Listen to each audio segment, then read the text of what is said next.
Kilarigbo TV, ìkànnì amúlùdún àkọ́kọ́ tó ń gbé àṣà àti ìṣẹ̀lẹ̀ Yorùbá lárugẹ.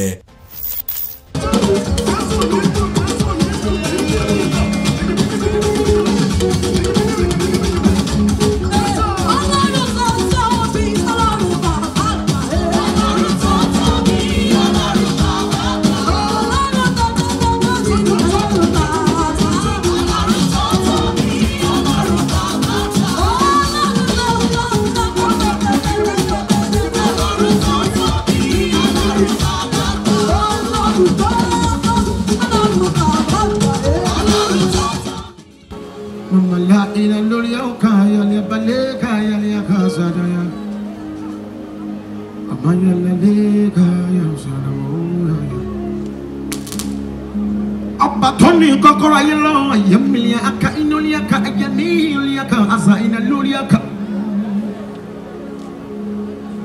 Abatoni gbapada yomilia ta abelia ka yelika asa inalulia ka Atori ani to so jeni apa yelia ka aba inalia ka Obato mori ti mori eda yomilia ka inalia ka balioka Apamali aponio kaya saya mamnolia abandoya Shapengo bololia akenya tapaniaka Shiniulia ayaka yabal alia adinia kaja abba ineliata Alolia abo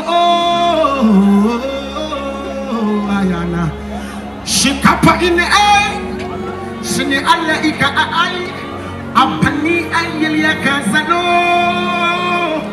Abama yele aya kazubalia nika Obati forieda ayamalia ka azailia ka Ma fori wolo babame amamaka Shana ma foko ori eba babame fori onko Ìṣẹ̀dá ń fọ ìṣẹ̀dá lomi láàárọ̀ yìí má ṣe ní jọ nítorí Ọlọ́run gbogbo nǹkan tí ò fẹ́ lọ́dún yìí máa sọ pé lórúkọ Jésù nǹkan bàbá mi ò fẹ́ nǹkan bàbá mi fọ́ dànù mo ṣe ń kí bàbá mi mo ṣe ń pè é máa bèrè nǹkan tó ń fẹ́ bàbá ní alẹ́ àkọ́bùṣà ọba tó ní kọ́kọ́rọ́ ayé lọ́wọ́ ni àṣírí ayé àṣírí ọ̀run ọba láṣírí ọba tá a lè ṣí nídìí ọba tá a lè impeach àṣeyí tó wọ́n nígbà tó ń àdára tó wọ́n nígbà tó ń àpàṣẹ tó wọ́n nígbà tó ń àsọ̀rọ̀ tó wọ́n nígbà tó ń ọba tó ní kó wá ọba tó ní kó lọ tó lọ ọba tó ní kó sí wa tó sí wa àjàmánu lápá lórí àkà àjíbọ̀ mi ní àjíyí mi ní àjísà mi ní àjípẹ́ mi ní olúgbòhùn mi ní àfọ̀ṣẹ mi ní unquestionable God, God of wonders, wonderful creator, creator of earth. Ma for party and ma for what mo ṣe ń pe bàbá mi for rí ọmọ ènìyàn.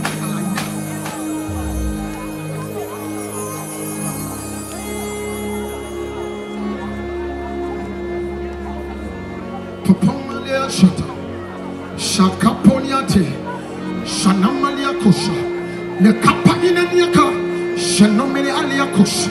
Sempakomaniachi Nelia Akao Shamelulia Koso Shamelulia Anyamako Rakata Painayoko Shamelulia Ayaka Akomeliaka Azailo Shamelulia Abailo Shamela Aliakako Shapenulia Kabayo Shanameliaka Jesus my creator Jesus my creator Jesus my destiny changer story changer life changer. Ayama topata, shekapoko, lekatapoko, shananamaka, ayarapatoko, janamadekata, akampoto, ayanamatoya, shekato, anamapoko, ayatapo, arakatapoya, enopoko, shanamaneko, arakota, shenopa, akentopa, ratepe, ratapa.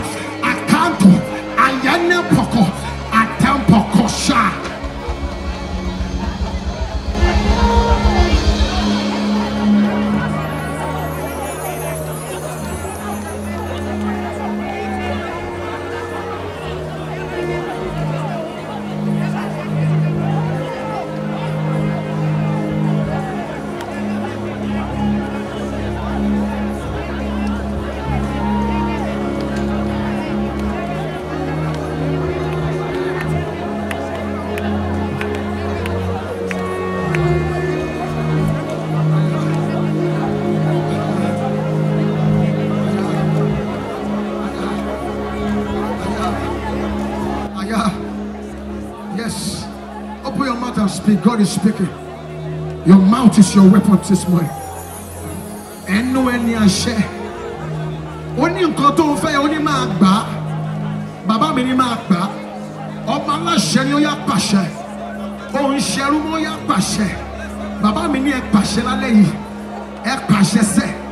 Àyàmà pọ́ǹkà. Mi ò mọ wáyà. All I just hear is the youth. The Lord said every youth here should prophesy. Every youth here should declare what you want to see in this year. What you don't want to see this year. Nǹkan tó o fẹ́ rí lọ́dún yìí àti nǹkan tí o fẹ́ lọ́dún yìí. Baba mi ní ẹ pàṣẹ. Baba mi ní ẹ pàṣẹ. Àyàpá káàtòrà. Pẹ̀rọ̀nàmọ́ kò ṣáà. Rapatonia.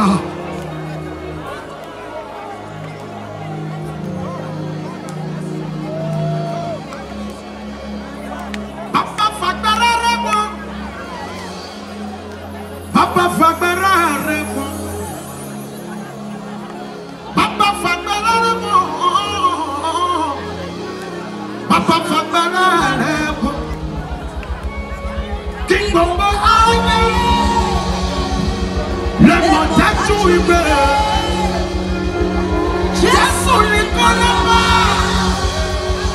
Lori aye mo.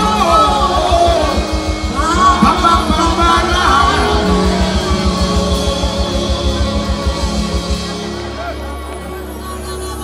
Gbogbo ara yẹ lè mọ̀ dájú wípé gbogbo ẹni arọ ní pín lè mọ̀ dájú wípé gbogbo ẹlẹ́ni máa dé yìí lè mọ̀ dájú wípé Jésù lè kọ́ lọ́pàá lórí ayé yòó má jẹ́ mú bàbá fún. Ẹnìkan ló ní orin yẹn o, àánú máa fọ ọ̀sẹ̀, ògo máa fọ, kí gbogbo ara yẹ lè mọ̀ dájú wípé ìjọba mi kọrin yẹn sókè ìjọ.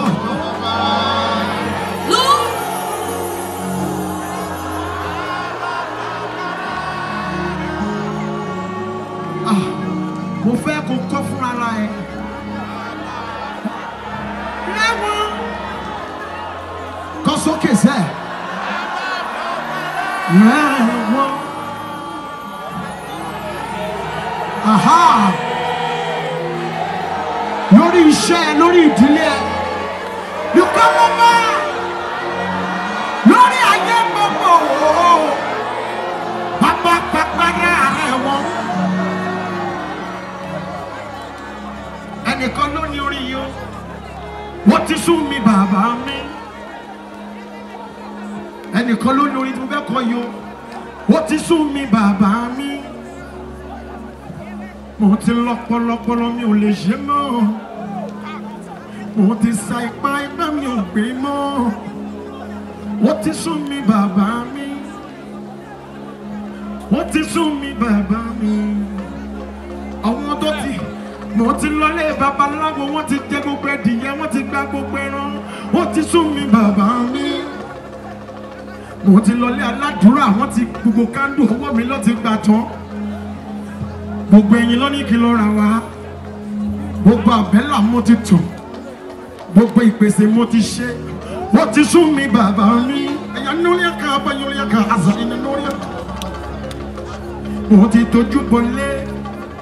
Wọ́n ní kí n wá gbogbo owó tí mo ní mo kó fún wọn sẹ́ bí kò má dání bàbá má bínú wọ́n ti sún mi bàbá mi. Wọ́n ti sún mi bàbá mi. Bàbá fagbára lọ́wọ́. Ẹ̀yà bàbá fagbára lọ́wọ́. Bàbá fagbára lọ́wọ́.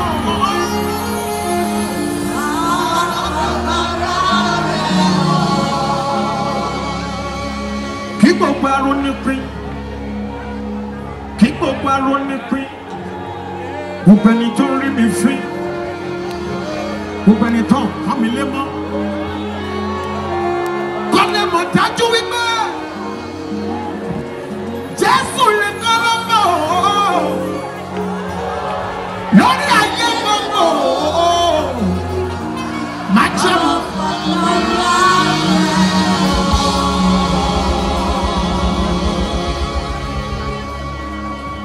Ibi tí mi ò lè sọ̀rọ̀ àánú kò fọhùn fún mi. Ibi tí mi ò lè gbèjà mi jà àánú kò jà fún mi. Gbogbo bíkì tó ti ń dákò mi àánú kò pọ́n mi lé níbẹ̀. Sọmúlíàkà àbá ìlíàkà àzà ìbílẹ̀ àlíyókò. Ọba tó ní kọ́kọ́rọ́ ayé lọ́wọ́. Àánú mi, ayé mi, ìfẹ́ mi, Ọlọ́run. Ó ti sún mi bàbá mi. Bóbìnrin onísun ẹ̀jẹ̀ ó ti sún mi bàbá mi.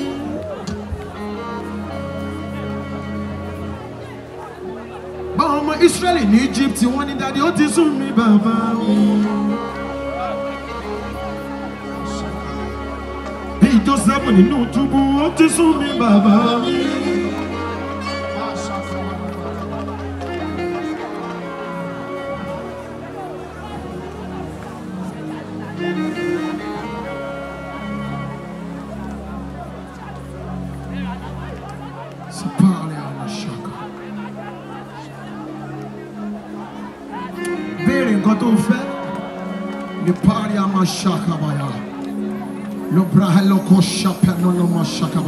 That is the power of God doing it. Can I get some protocol to lay hands on this man? All the church protocol, where are you people? Come over here. Walk on the guy. Bring him there.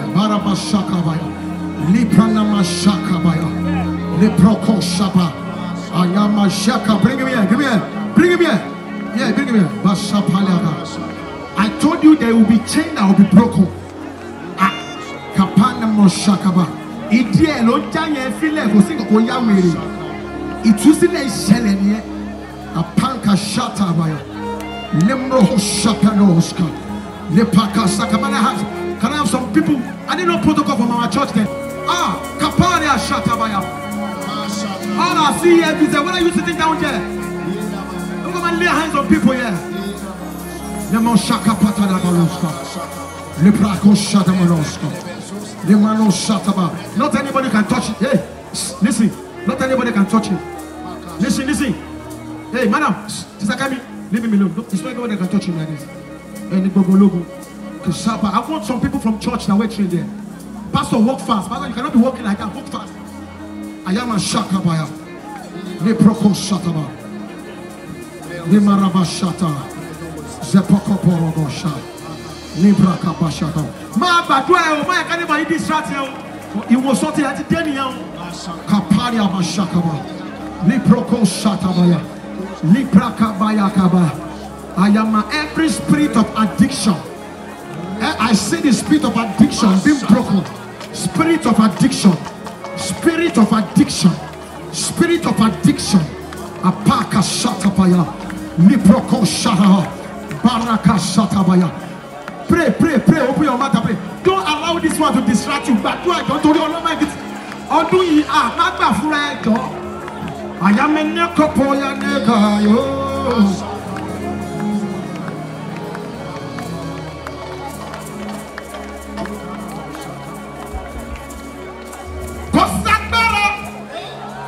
Dr. BT Jesus.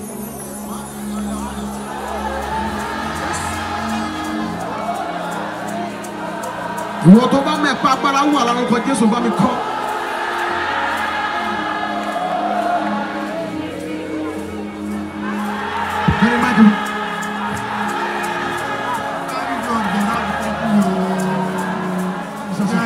Devil, in the name of Jesus. Devil, this one is no more under bondage. This one will not suffer from you again. He don't say, don't press his leg, leave him. Don't press his leg. In the Mashakabaya. Listen. Yes. The fire of God is burning. He has done a lot of evil things, you know. But the Lord is telling you, sin cannot exist in this place anymore. Peace has come to Alagbado. Joy has come to Alagbado. Nowhere's okay. Tabari gbogbo ẹ̀ṣẹ̀ tó lóun máa dì ẹ́ mọ́lẹ̀. Ẹ̀ṣẹ̀ ìyá tó lóun máa dì ẹ́ mọ́lẹ̀. Ẹ̀ṣẹ̀ táwọn bàbá wa ti ṣe, ìkà tó ti ṣe, tí àwọn ayé sọ pé àárí bàbá ẹ̀ mú ṣe bọ́mọ ẹ̀ nìyẹn. Ìkà táwọn ìyá ti ṣe, tó ní ṣe bí àárí ìyá ẹ̀ mú nágbára. Ọmọ ẹ̀ nìyẹn náwó ẹ̀ sókè. I don't know why the Lord is talking about the youth of Alagbado, Beloka Shaha. In the name of Jesus, that covenant of your mother, your father is broken now. Ramashakatabaya. Liproko Sharabaya. Leave him alone. Leave him. Let it be under the presence. He's gonna come down by himself. Leave him alone. Just be around him, sir. He's gonna come down by himself. It's good that you have laid hands on him. Don't go anywhere, sir. A lot of deliverance will take place in this place. Chain will be loose in this place. Raise your hand up like this.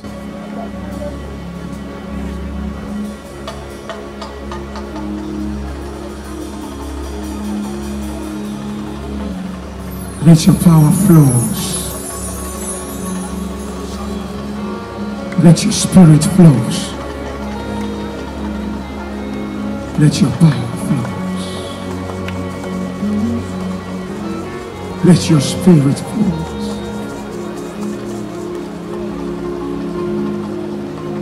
Let your power flows.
Can we do something very fast?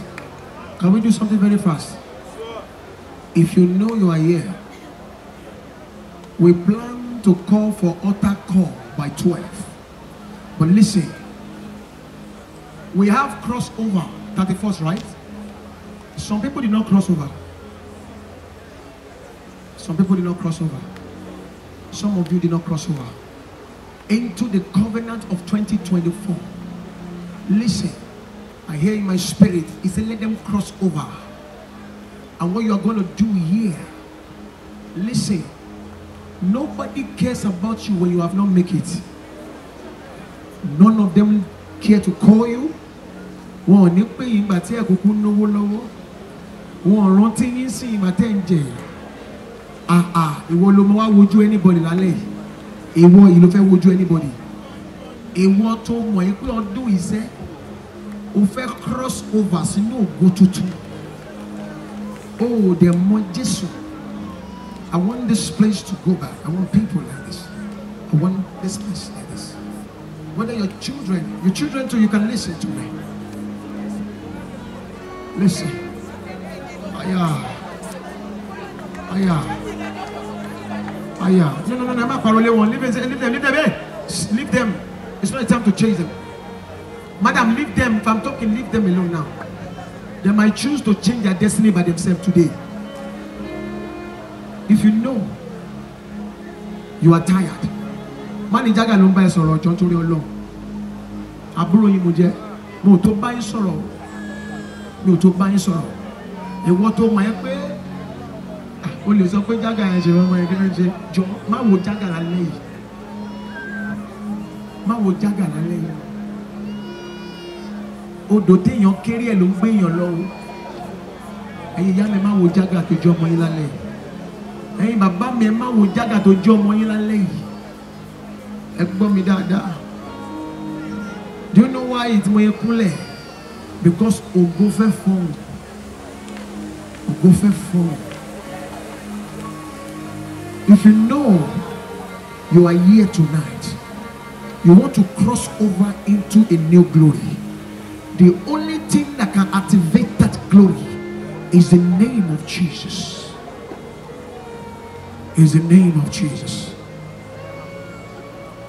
Oloriko koriko elema we loriko oruko aye ni orin aye ni kìdẹ̀ ń ṣe orin ayé tó o bá ní ìmọ̀ orin wà á mọ̀ nǹkan tó ń sọ. Ó ní ìyá mi bàbá wọn bí mi dá àbí èmi gangan mo tún túnra bí lórúkọ mi ṣe ń ga sí. Nígbà tí mo gbọ́ orin yẹn débi kan mo wá ka bíbélì mo wá mọ̀ pé when you are born, as your parents give back to you, you need to be born again.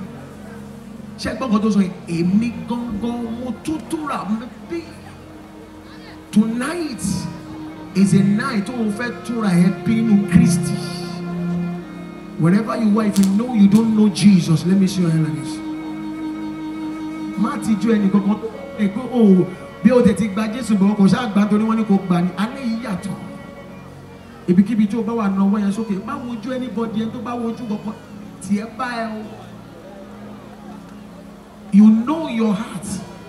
Maybe you have done something. Oh, we pay she only forgive me, sha.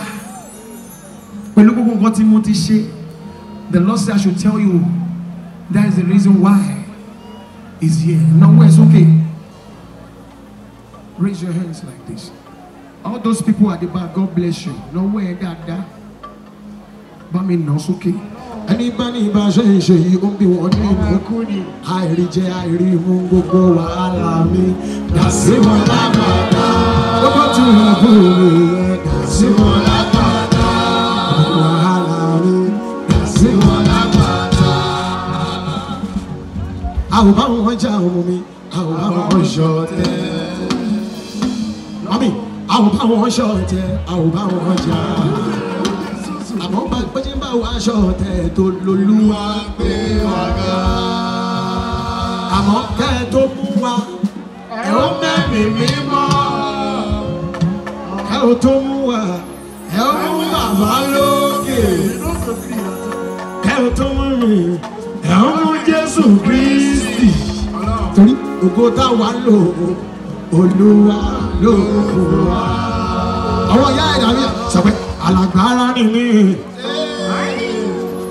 alagbara ni mi. Àwọn ya lágbára dà. Jésù ló fún mi lágbára fún mi. Alagbara ni mi.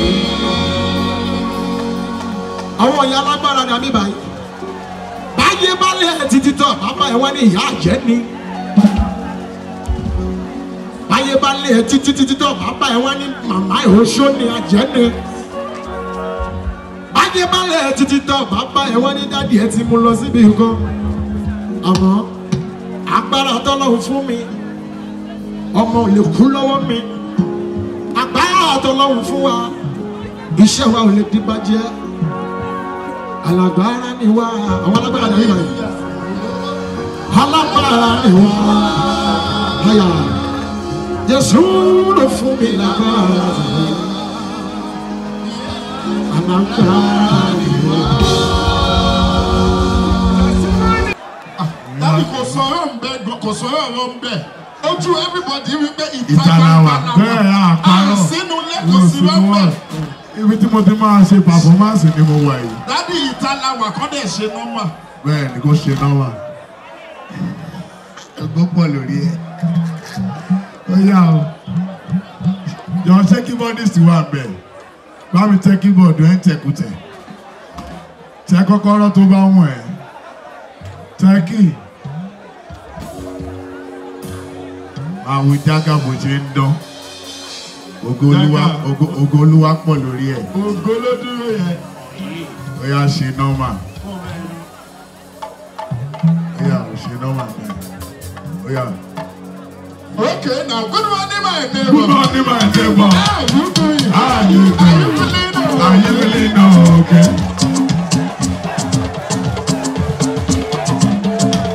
Good morning, my neighbor. Good morning, my neighbor. How you doing? How are you doing?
Happy Saturday o. Lẹ́nìkan lẹ́gbẹ̀ẹ́ kó sọ fún yín pé bàbá mi ò dàgbàkúgbà. Bàbá mi ò. Túbọ̀ lèmi lẹ́gbẹ̀ẹ́ kó sọ fún wípé ọmọ ẹ̀gbọ́n ò gbàgbẹ̀rẹ̀. Ó dà pé yàfẹ́ jorí ọmọ ẹ̀ níbi tó wà yìí. Báwo ẹlòmíì kò sọ fún yín pé ẹni tí mo jẹ lówó ò ní rántí mọ́. Dábì ó lè rí. Àmọ́ etí ni mo fẹ́ lo ìwọ́ kan wà bí láńlọ́ọ̀dù ẹ̀ ń wá ẹ káàkiri torí kò jẹ́ wọlé. Kí n tó lọ màá gbómi yẹn fún ẹ. Omi tí ò ní jẹ́ kí láńlọ́ọ̀dù rántí béèrè owó. Dele sá bèbí wọlé mo fẹ́ gbé náà wọlé. Kọ́ bẹ́ẹ̀. Ṣùgbọ́n ní tí mo bá gbà yìí. Àwọn ní pẹ̀lẹ́kẹ̀ sá. Yóò ìlú yára ní bẹ́ẹ̀ni bẹ́ẹ̀ni yára. Ọgbọ́n ọ̀tá ìwọlé. Ẹni tí mo bá gbà yìí. Iná lójú iná lẹ́nu mi. Ẹni tí mo bá gbà yìí. Àgbà nínú ọ̀rọ̀ wọlé.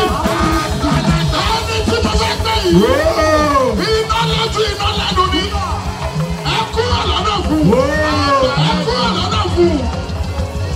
Ó yẹ sọ wípé ẹ kúrò lọ́nà.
Àlàyé. Ọ̀gá ńlá. Àlàyé. Kò ní kápá. Olùdúró ta. Odúró ta. Odúró.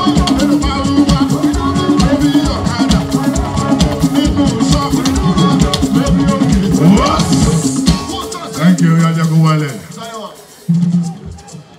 Hallelujah. Hallelujah. Dúpẹ́ lọ́wọ́ ìpè tó gbé mi débi. Ìsìnwá tó bá parí mo ti máa dá ẹ lábàrá. Àárò mọ́rùn ìyàlú ẹ ni. Bàbá mo ti fẹ́ ṣe dírámà. Èmi ò ṣe olórin onídírámà nìmi. Màá wéré orí ìtàgé ẹ̀rọ àbá. Láàárín 3 hours mo fẹ́ ṣe dírámà. Kí ló dé àdé nílẹ̀ lé mọ́? Gbogbo àwọn átìtì kò tó kù kan gbalé wọn lọ. Dádì, ẹ̀sán gbẹ̀kẹ́lẹ̀ bá sì wà lórí ìjókòó. Nínú ìpè fẹ́ fi tọ́mẹ́tọ́ wà bí sẹ́ Dele. Dele tọ́mẹ́tọ́ wà. Ẹ̀sán ìgbẹ́kẹ̀lé. Ṣé ṣe nọ́mà? Ògó pọ̀ lórí ẹ̀. Ẹ jẹ́ ṣe nọ́mà ògó ńlá. Ẹ tí wọ́n fẹ́ lu bàbá ẹ̀ torí Esther. Wọ́n lè lu yín o. Wàá lù mí torí Esther ìgbẹ́kẹ̀lé. Wàá lù mí torí Esther ìgbẹ́kẹ̀lé. Ó dá lọ fi Esther ṣe bàbá. Máa kúrò mí nìsín. Ẹ̀sùn sọ pé mi ní ìyọ̀tẹ̀lẹ̀ máa fi wọ́n ṣe ìyá sí. Wàá bẹ Esther ṣe ìyá. Ó yá bọ́ síbi kó o ṣe nọ́mà. Ó dà ṣàb nọ́mà. Bọ́ síbi. Hallelujah. Hallelujah. Your time tí mo ní òpọ̀. Ó pọ̀ rárá. Mo dúpẹ́ lọ́wọ́ testimony Jaga. Jaga. Ó tún ti gbé mi débi. Bẹ́ẹ̀ni. Jaga is here. Jesus is here. Yeah, ó yà tó ṣe olùbẹ́kùn. Jaga is here. Jesus.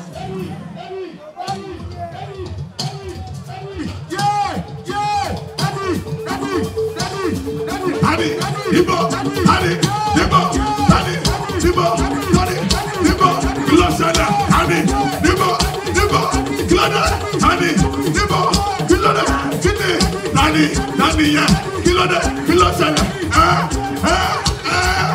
Woman,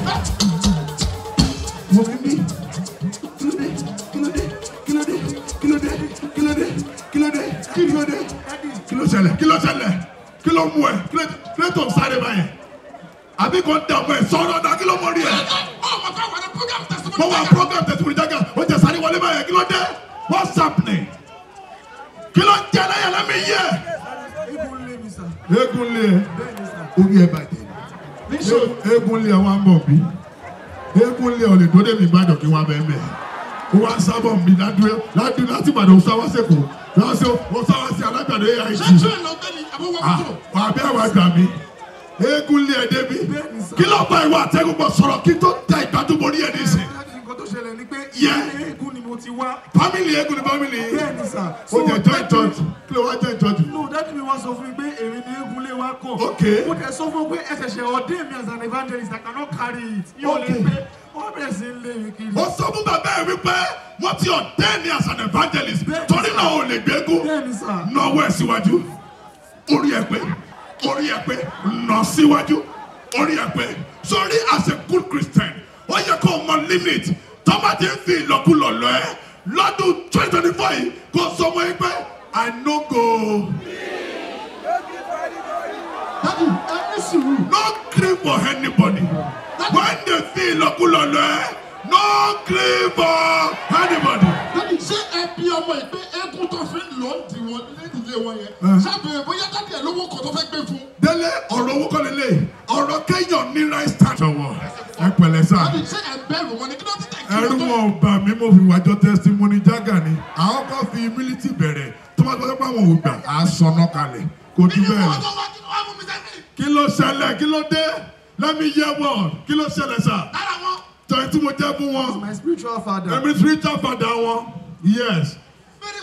Fìdí kókó dodo wọn lápapọ̀ ní gbogbo àgbáyé lójú. Mo ti wà náà. Yeah. Tọ́ni wọn, fìdí kókó rẹ̀, àdánwò àti gbogbo ìjà wà bí. Ẹ stop lálẹ́. Kúrò bẹ́ẹ̀.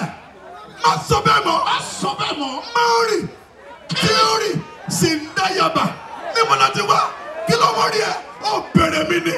Ẹ bá sọ orúkọ mi fún ni. Kí ló orúkọ mi jàre? Àgbà nínú àwọn wòlíì ló ń wò yìí. Kí ló ṣẹlẹ̀?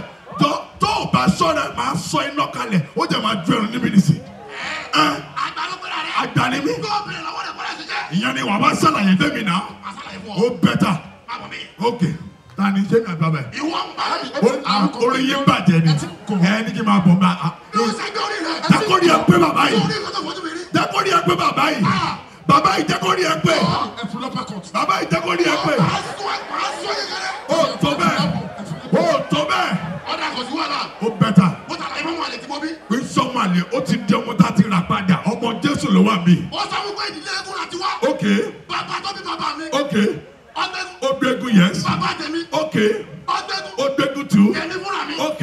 Mo gbẹ́gun. Ẹgbẹ́gun three. Ṣèyí lákọ̀ bí mi. Yes. Ọ̀ọ́dì lọ́kọ̀ gbẹ́gun. Yes. Ó sì náà wọ̀ nígbẹ́. Kò fẹ́ kí pátánù ogun ìdílé yín kọ̀ntínú lórí ayé ẹ̀ ni. Ọjọ́ tẹ́ èèyàn bá ti torí ẹ̀ bá ti gbé wípé kò yẹ kí kíní kọ̀ntínú mọ́ nílé wa. Ọjọ́ yẹn náà lẹ́ni yẹn fẹ́ change kíní yẹn. Bó ṣe wà yìí, ó ti dẹni ìràpadà. Anderson. Kò sí wàhálà. Yes sir. Eégún sọ ìfún mi. Kò ṣe egun Jésù ṣe yìí fún mi. Ọmọ mi ni. Jésù ti rà padà. Àyà mi tó wá pé ọ̀ mú àyà mi lókù. Ọmọ náà. Eégún bàbá mi kì í gbà. Tó bá sáré níbi báyìí, gbogbo yín ẹ máa fa aṣọ yẹn, ẹ máa sáré kélekèlé ni o. Sà, ẹ má bínú pé Kí ni kọ́ lẹ́rìn? mo dá sọ̀rọ̀ ẹ̀mí ò kà mí bẹ́ẹ̀ ṣe ń ṣe ni. Ẹ jọ sọ ọ mí pé ìdílé eégún lẹ ti wá. Àlékún náà ń bọ̀ nílé wa. Etí rẹ̀ kì ní. Eégún jọ bí ìṣọ̀lá o. Ìtọ́pá olúwa fún ẹ kò ní parẹ́ láyé rẹ̀. Ẹ̀sán yìí kì í dán. Ẹ gbà mí, ẹ gbà mí.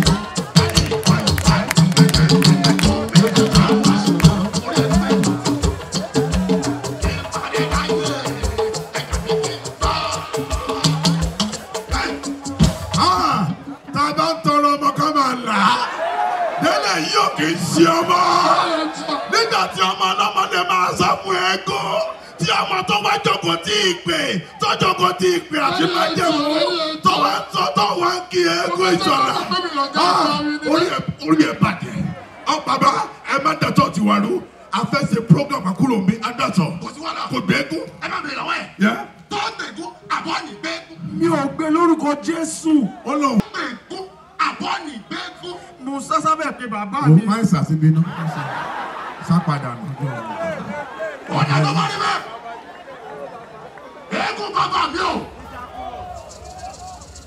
Kì í gbà. Ìjàkùmọ̀. Àsìkò. Ẹ káàárọ̀ sà. Adé. Èmi bàbá tó wọ tọkọ fún lẹ́ẹ̀kan yẹn ni. Dábì ṣe bó ti kí wọn tẹ́lẹ̀. Kí ni wọ́n? Ẹ jọ sá, ẹ jẹ́ n sáré bọ́mọ yín sọ̀rọ̀ náà. Ẹ má tí ì pé eégún. Ẹ ní sòrò sà. Ọ̀dà. Eégún ṣe yìí, Jésù ṣe yìí fún mi. Dábì ṣe mọ̀ pé program testimony jẹ́ kí wọ́n jẹ́ kó máa yẹ bá wá sọ wọ́n máa bá bẹ́ẹ̀ lọ fẹ́ pé eégún mi fẹ́ kí testimony náà bínú. Wo èmi náà ni bàbá yín. Bíbélì sọ wípé bọ̀wọ̀ fún bàbá àti ìyá rẹ̀. So lọ gbé eégún yẹn náà tẹ́ bá wá parí à ṣe baptism fún ẹ àjẹwò àtẹ̀tù jẹ́ holy communion adásọ. Dábì mo sásá bẹ̀ pé yín. Ìgbẹ́ mi ilẹ̀ ọjà sáàgùn ló sá sí àbí kò dààmú ẹ̀. Ìjàkùmọ̀. Àsìkò tó láti fara hàn. Ẹ̀ẹ̀mẹ́ta ni mo máa gbé ọ́. Kò sáré kò tẹ̀mí ní òun tẹ̀mí. Eégún bàbá mi o. Ẹ̀kíní lẹ́nu. Bàbá mi má dojú kí mi jọ ọjà ló fún mi o. Eégún bàbá mi o. Ẹlẹ́kẹ̀ta lẹ́nu o. Bàbá mi o. Eégún bàbá mi o. Olúwa ṣàánú mi. Tó bá rí bẹ́ẹ̀ ìjàkùmọ̀. Eégún balabala.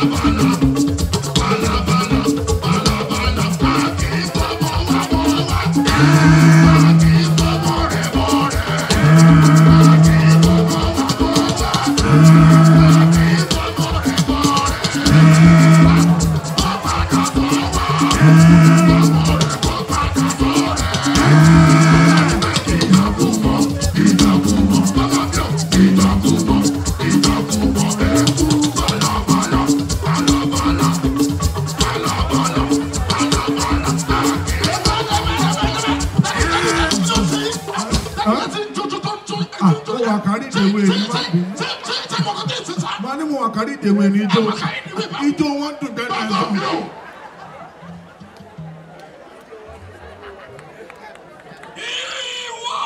Ara o, èmi kan testimony Jaga.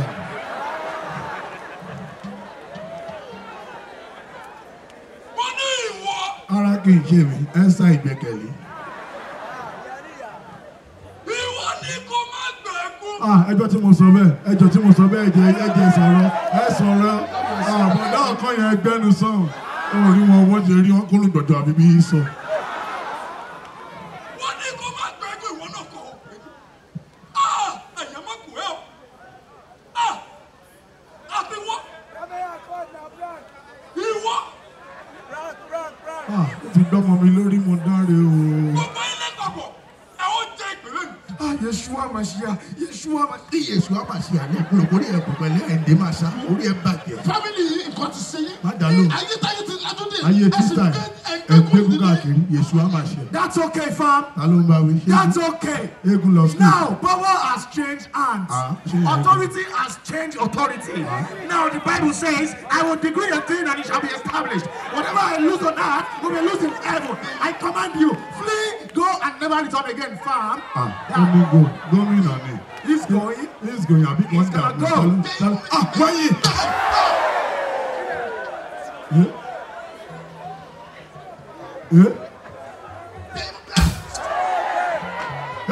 Orí lo, Dele orí, Dele orí lo, Dele orí. Bàbá mi o, eégún bàbá mi ti pa mí lọ́wọ́ tẹ̀síwájú ọ̀dọ́. Ó tó jàre. Àṣà ti kọ́ wípé ẹ fi fún ni, a ó sì fi fún yín. If and it shall be given unto you. Ó fẹ́ gbà Ní ọ́ ojú fún tí mo dì í kí n tó là, kẹ́ẹ̀tì parẹ́ kí n so. Wọ́n mi, wàá jẹ́ fi fún wọn. Tírì.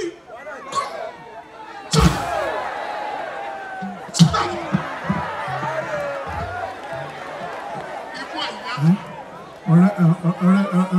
Ọ̀rẹ́ Dele wá ibo ló ń lọ? Ibo ló wá ń lọ ìwọ ló kàn? Wo ilé máa ti sàlẹ̀. Dele orí ilé o olómele Jaga wá ìwọ ló kàn. Olómele Dele orí ilé ta ni mo fẹ́ pè? Ta ni mo fẹ́ pè? Dele o fẹ́ torí mi lọ sójú ogun. Dele fẹ́ torí mi lọ sójú ogun. Mo jẹ́ ọmọ ẹgbẹ́ mi yí Olúwa lógo. Dele o sí ọmọ náà tọ́jú ìwọ náà. Ọmọ tọ́jú ẹ o sí ọmọ mi. Dele no gree for anybody. No gree for anybody. No gree for any masquerade. No gree. Okay. Ẹni tó ń gbẹnu mi jọ ẹni tó ń gbẹnu ẹ̀. Lie down, pastor. Eégún bàbá mi o, ìjàkùmọ̀, ìgbọ́kìgbà, ẹ tẹ̀síwájú. Dele no gree. Àṣà àti kọ́ wípé tí iná bá wọlé Òkùnkùn á pàdánù. I love you, my pastor. Eégún tàbí ìṣọ̀lá, eégún alágbàdo ìṣọ̀lá, máa padà lẹ́yìn mi lálágbàdo bàbá mi jọ ṣàánú fún mi o. Tẹ̀síwájú. Alágbàdo irọ́ ló pa. Jésù wọn lálágbàdo. Àti fún wa ní orúkọ kan tó ju gbogbo orúkọ lọ.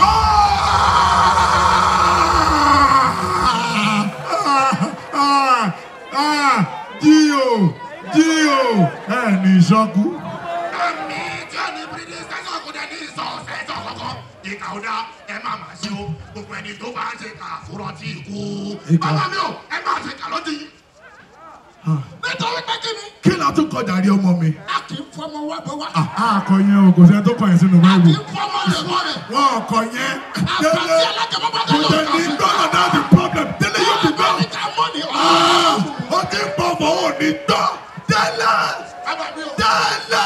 akọ yẹn. Adìrẹ kò rẹ̀ ní sọ. Pẹ̀lú àbíjà wàrà bí ẹkùn kò rábì ìṣó. Nínú Bíbélì àbí kan dà wọ́n. Ó ti lọ. Ó ti lọ wo. Lájẹ̀ sọ́kọ̀ Wọ́n sọ. fẹ́ yẹn dáadáa ní tọ́jú. Oh no. Ẹ̀mí ẹ̀yìn ni o. Oh no. Oh no. Oh no. Oh no. Oh no. Oh no.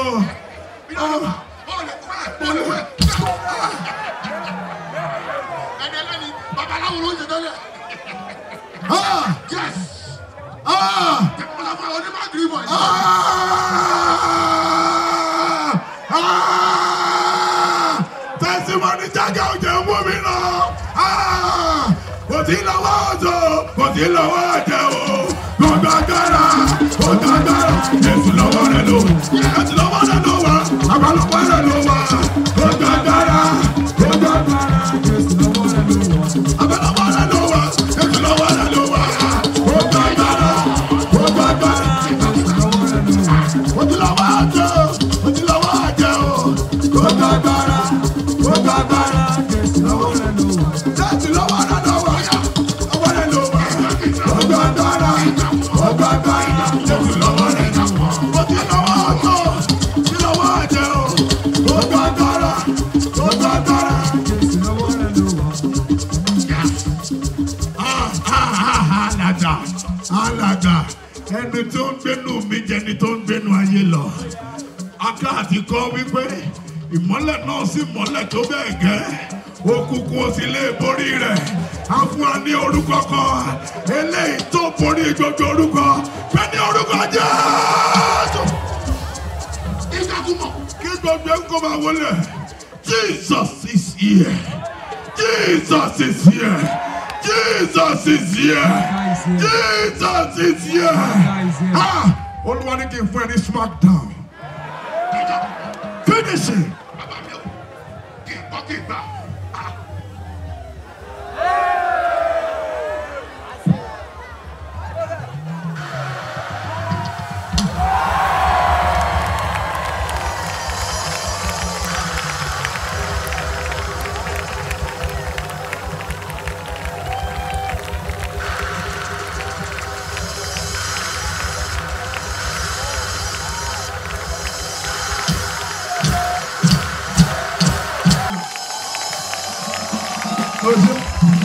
Ó ṣe mo dúpẹ́ lọ́wọ́ ẹ̀. Jẹ́ máa forí, jẹ́ máa fi ṣe, kí máa fi máa lọ. Hallelujah, hallelujah, hallelujah. Jaga.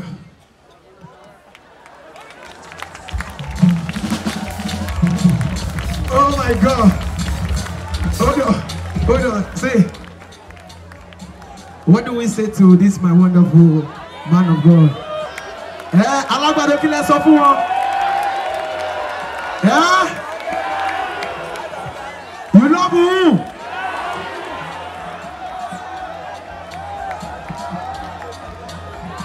You know,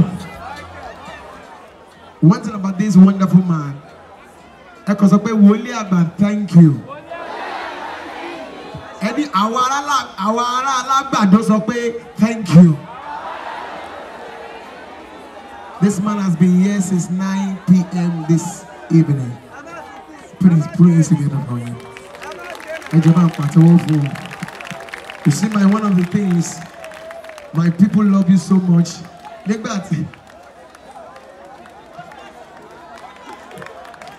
Listen.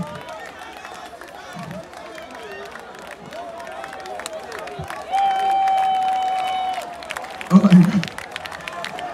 First,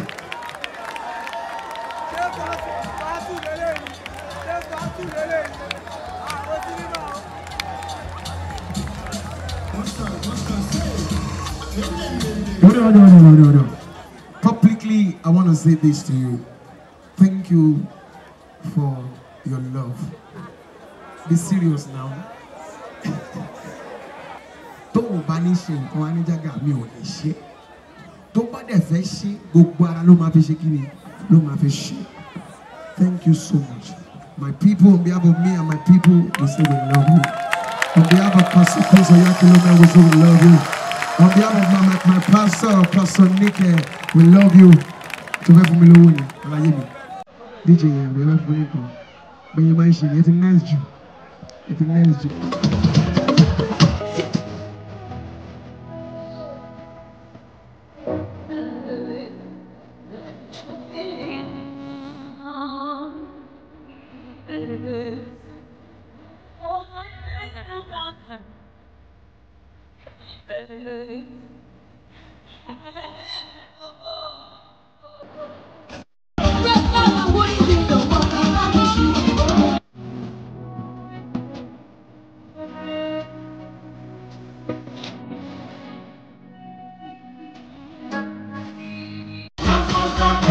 watch out, bro.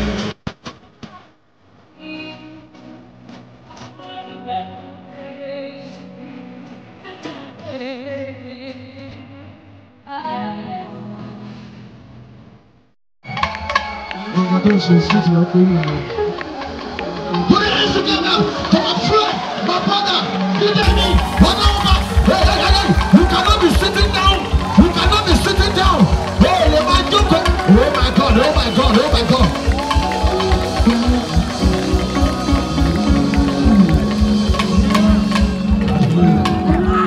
Wherever you are, can you just lift your hands to Jesus?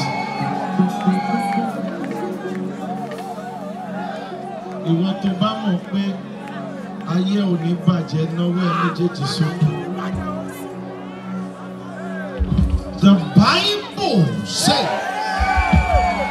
the redeemed of the Lord shall return with singing unto Zion. Everlasting joy shall be upon their head. They shall obtain gladness and joy. Mourning and sorrow shall flee away. Lift your hands to heaven, everybody. Ẹgbẹ́ orí yín sókè ẹnu ọ̀nà, kí ọba ògo wọlé. Ẹni tó fẹ́ jẹ̀rọ ayé padà, ó wá láti wá jọba. Ọwọ́ méjèèjì sókè. Hosanna.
Can you lift your two hands to heaven? I want us to make a vow to God this morning with this song. Emi ogbe Ọlọ́run alágbára láàrin ọ̀pọ̀ ènìyàn gbogbo. Emi ogbe àánú rẹ̀ ló gbé mi fún. Èmi ò bá ti jábọ́ ọpẹ́lọpẹ́ rẹ o. Kò tó tọ́ tàgbà fún mi, èmi kọ́ mò ń kó sí. Ó gbé mi sókè ju àwọn ọ̀tá mi lọ. Lọ́wọ́ méjèèjì sókè níbikíbi tó bá wà. Mo gbàdúrà fún gbogbo èèyàn tó náwó sókè. Lórúkọ Jésù, kánsà ò ní gbà wọ́n lọ́wọ́ ẹ̀. Àánú rẹ̀ ló gbé mi fò. Do I have a living witness here? Wave your hands to him. Èmi ò bá ti wálẹ̀ ọpẹ́lọpẹ́ rẹ o. Òun kì í jábọ́ lọ́rùn. Kò tó tọ́ tàgbẹ́ fún mi. Èmi kọ́ mò ń kó sí. Ó gbé mi sókè ju àwọn ọ̀tá mi lọ. Èmi ni ayé lélẹ́lẹ́ táyé òní mú. Testimony, ìmọ̀lẹ̀ táyé pápápá tí ò bèrè kú o. Èmi ni àbáta káfí àtúpà. Bàbá sọ mí di transformer fáwọn tí ò ní lọ́lé. Ó yá dorí ẹ mú báyìí, sọ pé ọwọ́ Olúwa ń bẹ. Ó gbé mi fún. Ṣàlàyé máa kó bá lọ́wọ́.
shall all flesh come.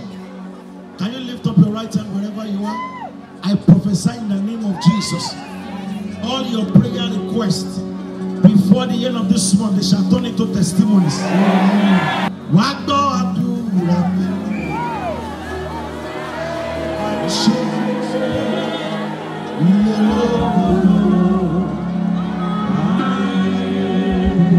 No what to so can see them. Can you make me? No. Sing it loud.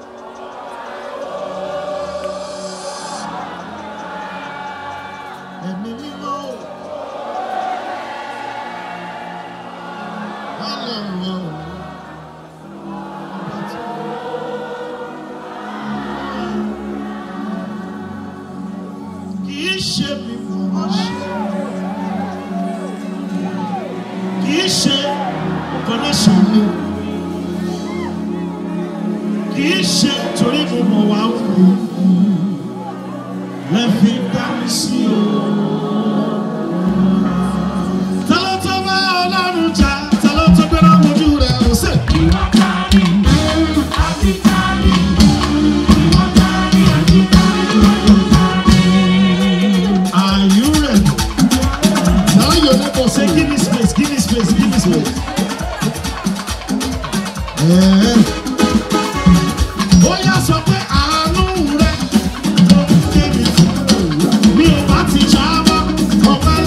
I will be bigger than you. Touch two people, say neighbor, neighbor. Allow God to bless me before you. Keep it over. Carry your neighbor, carry your chair, lift it high. Make sure you are jumping as you are singing the song. Are you ready? Jump. This guy got another one.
Listen, the Bible says, lift up your heads, all ye gates, and be lifted up, ye everlasting doors, that the King to Ashana Namalako Peliparupa Namashatane, Nibikibi Tombawa, jump up on your feet and shout, Jesus!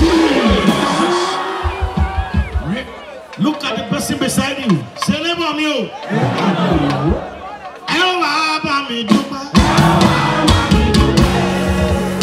Raise on, raise on, raise on, raise on, raise on.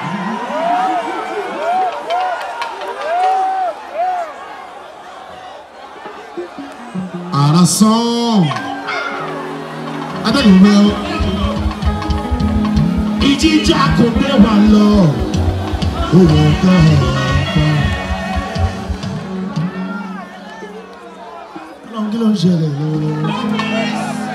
Lórí ẹmú ṣe báyìí sọ pé wọ́n bínú sọ́ọ̀mù ológo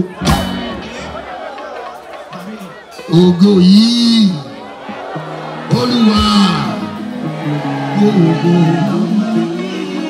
The Bible says, I and the children that the Lord has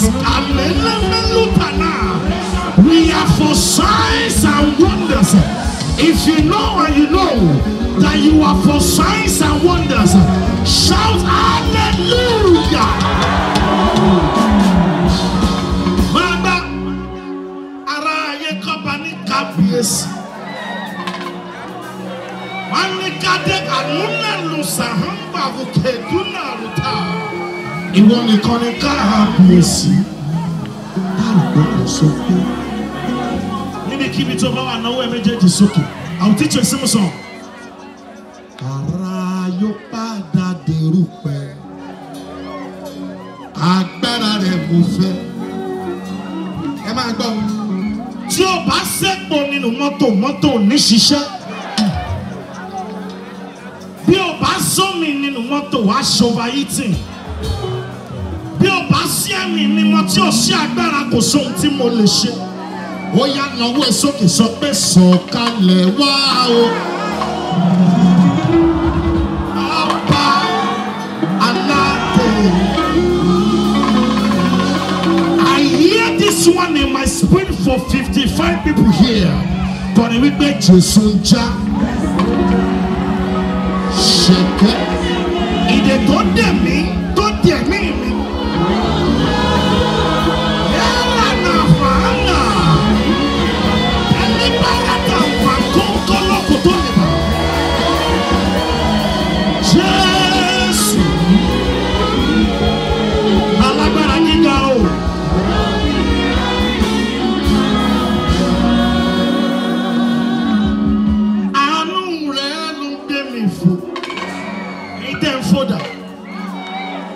So he demand for lọ́ṣẹ́ meeting. Tó bá ń bẹ́ẹ̀ bí tó fẹ́ lórúkà tó ní pé tó bá ti fẹ́ l'accident pé o máa dọ́fẹ́ lọ sórí transformer ni o. Kò sórúkọ míì ìdátú fi lè gbá ní yàtọ̀ sórúkọ Jésù. Àánú rẹ̀ ló ń gbé mi fò. Èmi ò bá ti jábọ́ ọgbà lọ́mẹ̀rẹ̀ náwó ẹ̀ sókè. Kò tó tọ́ ta dẹ́ fún mi, èmi kọ́ mo kó sí. Ó yá sọ pé ó gbé mi sókè.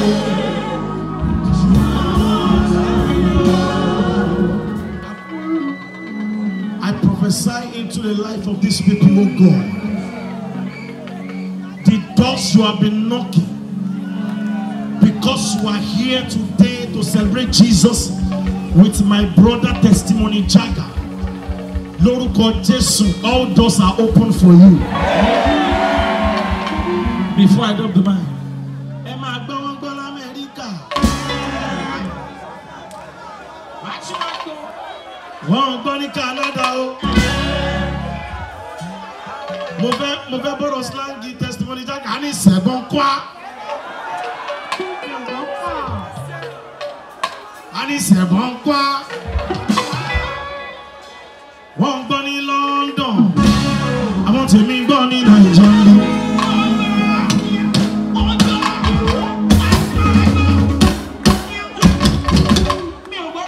Are you ready to carry your body? Everybody, gbé body here. Are you ready? 1, 2, 3. Èmi yẹn gbé body for Olúwa. Everybody. Èmi yẹn gbé body. Àti ọmọ kékeré àti ìbàlágà àti ọmọ. Okay.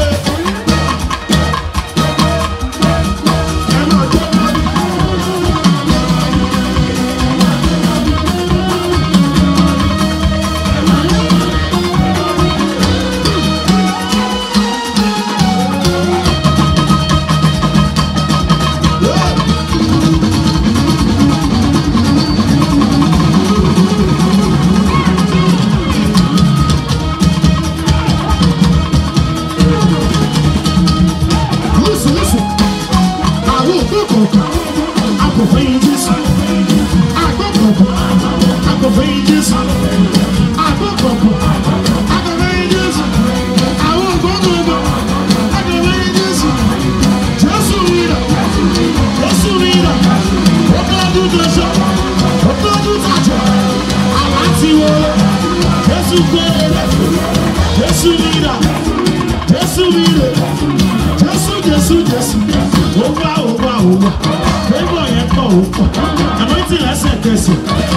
You say yes, sir. Your miracle is on the way. Don't you want to be me? All the way, got to hire. All the way, everybody, everything.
So ti yé yín báyìí sí a fẹ́ ya fídíò ni o ayé fẹ́ rí ògo eléyìí o ayé fẹ́ rí alágbàdo straight a decide pé a ní shoot fídíò yìí ní anywhere ìwé ìbàdàn máa ti shoot yẹn so gbogbo nǹkan tó máa wò lálẹ́ yìí à ń yà ni o ló ti yẹ ẹ tó bá ti di kámẹ́rà múlẹ́gbẹ̀ẹ́ o lè bá fọ́ kámẹ́rà ẹ pé má yà wá sí fídíò yẹn ò tí ì jáde má pè má tọ̀ má lọ parẹ́ẹ̀tì ẹ̀ sọ fún ní ẹgbẹ́ kí má parẹ́ẹ̀tì orin Jaga orin àdúgbò wa ní orin Jésù ni ló ti rẹ́dì àwọn rẹ́dì.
Aláyé mi gbàdé sòsáyé rẹ̀ kó má sògùn. Ẹ̀ka ìjọ ṣọ́ọ̀bù kí ṣe ti ń dá ní sọ́ọ̀tì sáró kò sí mọ́. Ìbẹ̀rù kò sí mọ́.